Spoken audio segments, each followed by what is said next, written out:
Здравствуйте, меня зовут Васильев Алексей, ученик 9 класса Мирской университетской гимназии. Представляю вам проект создания комикса манга «Находчивый Сава» по мотивам якутской народной сказки «Садовуллах Сава» как средство медиаобразования. Нынешнее поколение очень мало читает художественной литературы, не говоря о сказках, которые формируют первоначальные познавательные навыки у малых детей. Сейчас все больше детей стали засиживаться за маленькими экранами своих гаджетов, что привело к различным физиологическим расстройствам и к снижению к чтению литературы. Отсюда следует гипотеза. Мы решили создать проект комикс в стиле манга «Находчивый Сава», сделанный своими руками, произведение, которое привлечет интерес и внимание современного поколения к народной культуре Саха. Целью работы является повышение интереса современной молодежи к народу Саха путем создания комикса манга. Здесь видите задачи по нашему проекту. Методика стиля комикса – это новое искусство, которое пришло на смену традиционной народной культуре.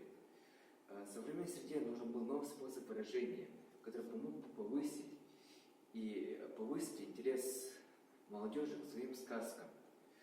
Практическая значимость данный проект в дальнейшем можно использовать как одно из средств медиаобразования.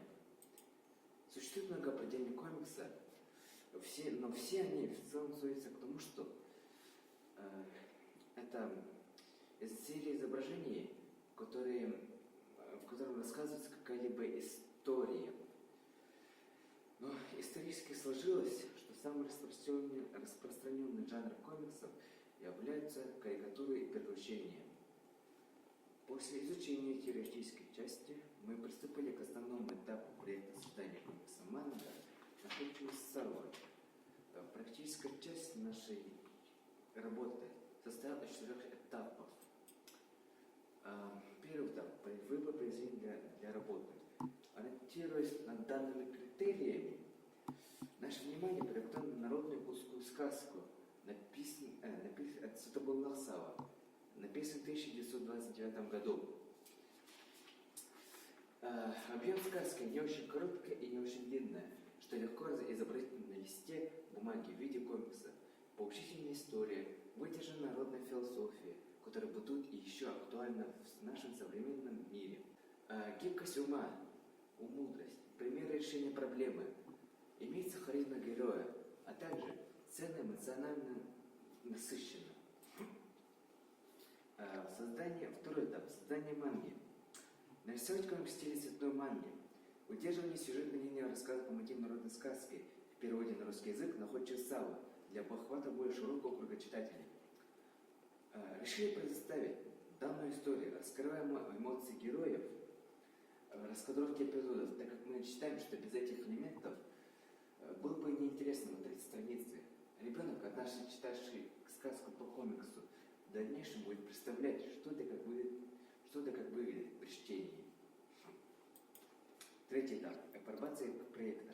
К данному этапу мы еще не пришли, так как создание эскизов по рисункам заняло больше времени, чем мы предполагали. Поэтому данный этап мы считаем незаконченным.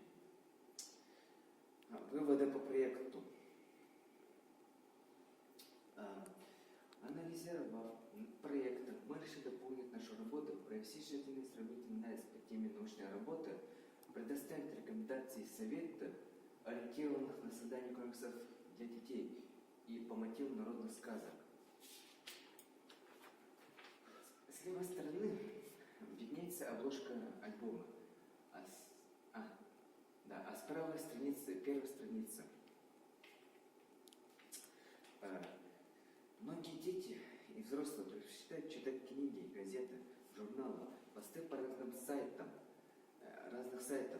И наше поколение, которое растет на гаджетах, привыкло к ним настолько, что зачастую не замечает, что он читает. Работу по доказательству мы считаем незавершенной. Далее мы планируем работу над данным проектом создания комикса по мотивам якутских народных сказок, например, как «Находчивый Сава». Собрать мнение читателей и составить рекомендации рекомендации комиксоманги по народным сказкам. Таким образом, в завершении можно определить, что использование новых современных стилей для развития интереса современных молодежи к произведениям народной культуры, а именно к сказкам народа Саха, имеет половину успешного завершения проекта.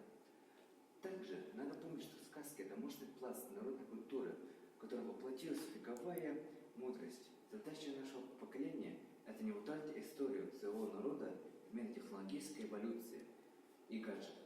Спасибо за внимание.